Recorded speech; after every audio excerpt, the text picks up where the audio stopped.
côté.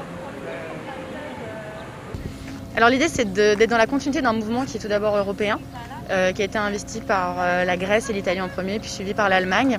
Nous on a voulu faire la première en France pour en fait tout simplement symboliser notre détresse et les emplois qui sont en jeu sur le bassin de la Villette et le canal de l'Ourcq. Nos messages sont assez simples finalement, assez clairs. On a le sentiment d'être vraiment partie prenante de la vie du quartier, de le faire vivre. Donc on est vraiment inquiet pour nous, notre avenir, mais aussi pour la vie au bord du bassin, pour que les gens vraiment puissent profiter un peu de cet été qui va être totalement exceptionnel. On est un collectif et on s'inquiète de l'avenir de nos restaurants. Et surtout du déconfinement, c'est-à-dire que le déconfinement va nous demander d'avoir la moitié de notre clientèle. Et normalement, la maire de Paris a dit qu'on pourrait s'étaler, mais ici particulièrement, comme elle veut mettre Paris-Plage, on ne pourra pas s'installer. Il faut que Paris-Plage nous aime, puisque nous on l'aime, il faut aussi que Paris-Plage nous aime et nous intègre au fonctionnement de Paris-Plage.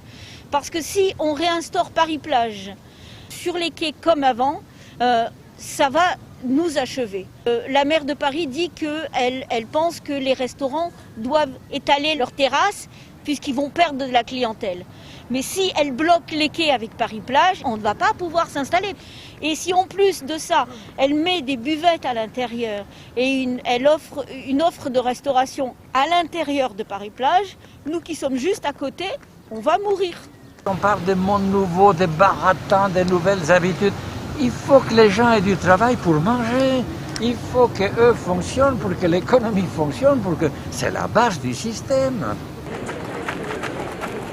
Nous, ce que nous voulons, c'est de rouvrir dans les bonnes conditions. Rouvrir de manière précipitée, de ne pas avoir les bonnes règles, de ne pas avoir les bons gestes, ce serait complètement fou. Nous, ce dont nous avons besoin, c'est de visibilité. Nous avons de savoir quand est-ce qu'on va rouvrir et dans quel contexte. On n'a pas besoin de rouvrir demain. On aimerait énormément. On aimerait surtout pouvoir apporter peut-être même des solutions, avoir un dialogue plus clair au cas par cas, puisque nous avons des grandes terrasses au canal de l'Ourcq et sur le bassin de la Villette. Pouvoir justement aider la municipalité et les pouvoirs politiques à trouver la meilleure des solutions.